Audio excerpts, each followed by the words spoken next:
Today I finished my biggest build yet, the Jade Chamber from Genshin Impact. If you like this video, consider subscribing. It's free and you just might be one of my first 1000 subs. How pog is that?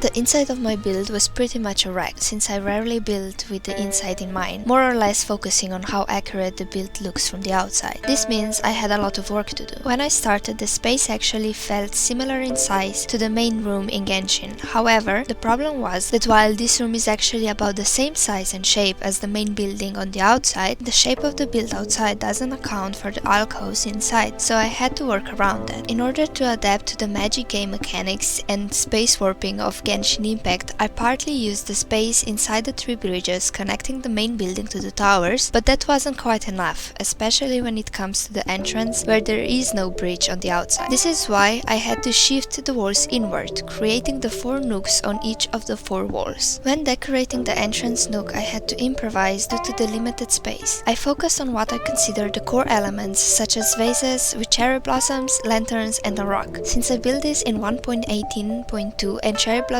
weren't yet added to the game, I decided to use azalea leaves instead. For the vases I used beacons, which although are really expensive, look really nice and serve as a hidden light source, adding to the atmosphere and making the room a bit brighter. At first I went with a dark blue rug, but I changed it later on to match some of the other rugs I have decided to implement throughout the build. To decorate the outer walls, I added more lanterns and vases, along with bookshelves and custom heads that look like smaller vases and really thick books. In the back, I used banners to create the pine folding screen. However, since beige isn't really an option in Minecraft, the scene ended up looking a bit more like a sunset. Next, I constructed a spiral staircase in the middle, and you can see that I figured out how to make a prettier rug. The spiral staircase circles around this giant green lantern, which in Genshin looks like it's made out of opaque green colored glass. Since in Minecraft there is no opaque glass, I decided to put one light source at the bottom and one at the top and surround it with lime and green stained glass blocks. For the decorated green part above and under the lantern, I used green glazed terracotta, mainly because I thought it had a nice design and would add just about the right amount of detail. When building the staircase, I made sure that the shape was as similar as possible to the one in Genshin Impact. Then I started building the pond, which I really like because it's really shiny in Genshin. I used andesite to make a checkered pattern for the floor and sea lanterns to provide ambient lighting. I extended the checkered pattern outside the pond and used dark oak stripped logs for the raised floor, deviating from the ground floor's design to add contrast with the dark oak planks I used for the rim. In the end, I think it made this whole floor look even better.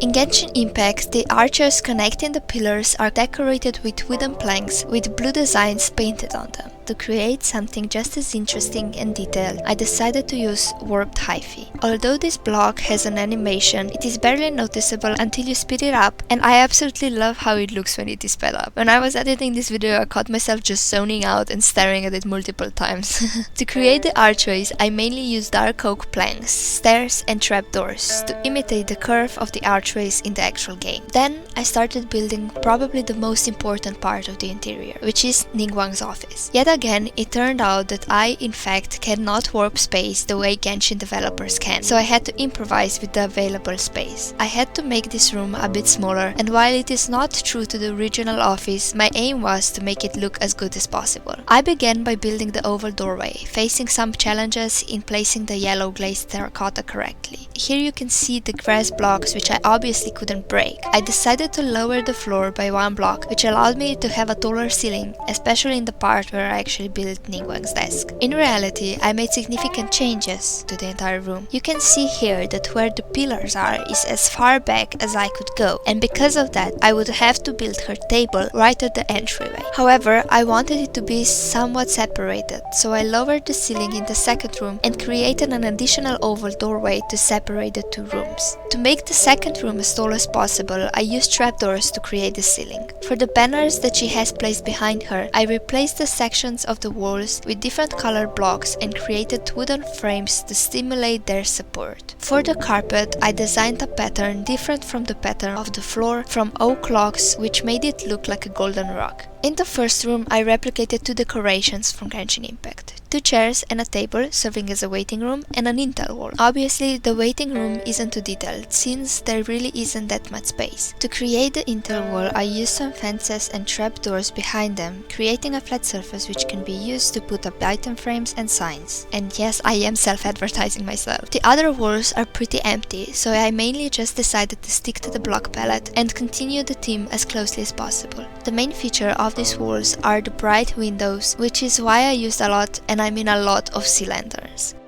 The wall opposite of Ningguang's office is also a bit unique, as it features a random room with large windows. Since the doorway is practically the same as the one to the office, I copied it to this side as well. I didn't remake this wall of windows exactly as it is in the game, because I didn't quite like how it looked. Then I wasn't really happy with how the sea lanterns looked in this pond, which is why I decided to move them back a block, behind some glass. Although the pond is not as bright anymore, I felt like the lights were too overwhelming before. On the upper floor, I tidied up the area and ensured the walls looked nice.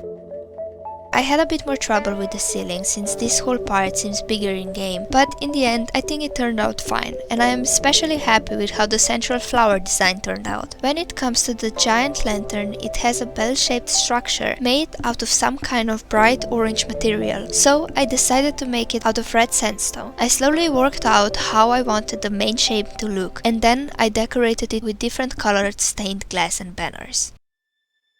And then I thought I was done, but no, I forgot about the most important part of the build, which makes the interior of the Jade Chamber recognizable, the giant blue ribbons. To make them, I decided to use a gradient from dark prismarine through oxidized copper to normal prismarine, from dark to light, to emphasize the light emitted by the lantern.